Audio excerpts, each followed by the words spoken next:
Chapter 81 Doors. Henry, Colt, and I all stood at a thick mahogany red door. A gold castle was emblemed into the wood itself carved with all types of fairy tale characters, some I knew from grandmother's stories. Henry knocked on the door with 2 knuckles. "Father, may we come in?" From behind the door I heard an older but still strong voice say, "Come in, my son. Bring your friends with you." Henry opened the door and allowed us to enter first. It looked like a room full of books all over the walls. I had never seen so many. There was a fireplace as intricately carved as the door, and green wallpaper everywhere with gold leaf. The room had an odd smell, perhaps the smell of the fireplace, but no one was in here. "So where is he? Where's Harltz?" said Colt. Henry put his hand up to silence Colt. "Just a precaution, I have to scan you both first. Surely you cannot blame us for a few safety measures." Henry lifted a statue's head, and a button was on the pedestal. A red light slowly came down the wall. "If you will please put your arms up like this." We lifted our hand from our sides as the light slowly went down our bodies. When it stopped, Henry held up his hand to Colt.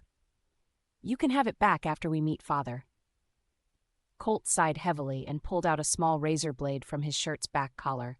He handed it to Henry as Henry smiled. "Okay, now to meet Father." He went to a book of fairy tales and pulled it out. The fireplace began to rumble as the fire snuffed out, and a doorway slowly lifted up until it was as big as any door. Henry put the book down on a small ledge above the fireplace, ushering us to go through the doorway. Colt took my hand, and he stepped through first, followed by me, with Henry right behind us.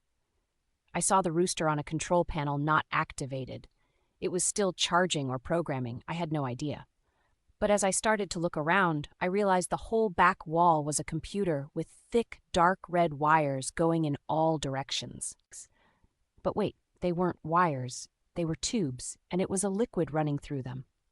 Henry went past, putting his arm in a box. A large needle came down attached to a tube and started pulling blood from Henry, who just smiled at us. "He will be hangry if I don't feed him first." The blood that looked like half a pint ran up the tube, mingling into the rest of the liquid. His arm was released as he was rolling his sleeve back down. I saw hundreds of scars from the needle and others. Father? The screen began to flicker on with a, "Thank you, Henry. That was so refreshing, but you know today isn't a feeding day." "I just thought it might put you in a better mood, Father." "I'm always in a good mood, Henry, when you come for a visit."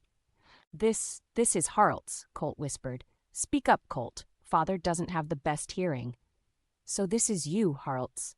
Colt came close, but Henry held him back from getting any closer. "It's okay, Henry. Let him get closer. He cannot harm me. Just so you know, Colt, this control panel is just a formality. I don't need it to live. The tubes cannot be cut. They are made of special fibers." "So let's talk, Henry, Vita, and you." Colt looked at a tube close to his reach. "Then you won't mind if I give it a try then, just to be sure you're telling the truth." The screen's blue screen flickered, then sighed. "If you must waste your time, attempt what you must. Henry, give him your knife." "But, Father, do as I say, Henry." It looked like Henry was in pain, but he straightened his head after a moment. "Yes, Father, sorry, Father." From his inner suit, he pulled out a knife, handing it to Colt. Colt went straight over to the tubing. He tried many times and ways to cut it, but he couldn't even get a scratch out of it. "Are you satisfied now, Colt?" Harltz asked. Colt shook his head. "Yes, you have to speak. Father also has no vision in this room." "Yes, I'm satisfied." He took the knife, handing it back to Henry.